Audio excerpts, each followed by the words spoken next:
With the national rhetoric, the negativism that's going on with the attacks against law enforcement, literally, but also through social media, it's a difficult time. We know it's a roller coaster in law enforcement. There's, after 9/11, there was major support, and now the pendulum has swung back, and it's like the police aren't appreciated as much. So it's difficult because no matter where that's happening in the country, especially with social media, that wears on the officers on a personal basis. Being 29 years in law enforcement myself, I know my heart and I know the hearts of other officers as to why they do this job. And they truly do it to help people that need help, that are victimized. So when they get attacked or the pressure comes down that they're mean and evil and they're the problem, that hurts. It hurts to the core of a police officer because that's not what they are about. The officer never knows what they're going to get into when they make that traffic stop. They never know what they're going to get into when they knock on that door simply to check to see if somebody was a witness to a potential crime. They don't know what's behind that door, and it is a dangerous environment at this time. Law enforcement officers, they see the negative of society, the evil, the horrendous things that occur in society. And they have the front row to that.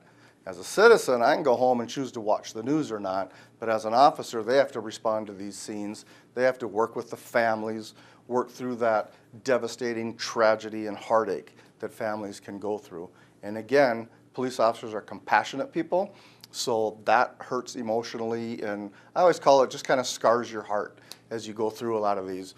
Every call we go on, we feel to some level the pain that that victim or the survivor of somebody that has died goes through. And that's over 30 years of time, day in and day out.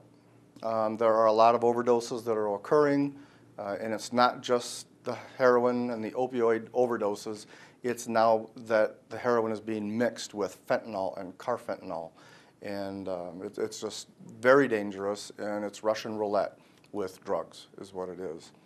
So that has been an increase, but let's not forget that the socially accepted use of alcohol kills more people in the United States annually than all the drugs combined.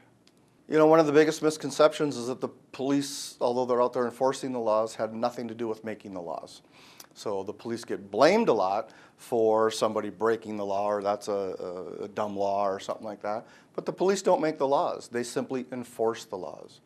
I always despise it when parents will see a police officer in uniform and with their child, and they'll say, "You better watch out, Johnny, or that police officer over there is going to take you to jail." That's the furthest thing from the truth. What we want is the children to understand that that police officer is a friend and somebody they need to go to when they're scared, not to be scared of them. So police officers, we enforce the law. We have the authority to arrest based on law, state law, federal law, local law. And from that point on, it's the decision between the prosecution and the judges what happened.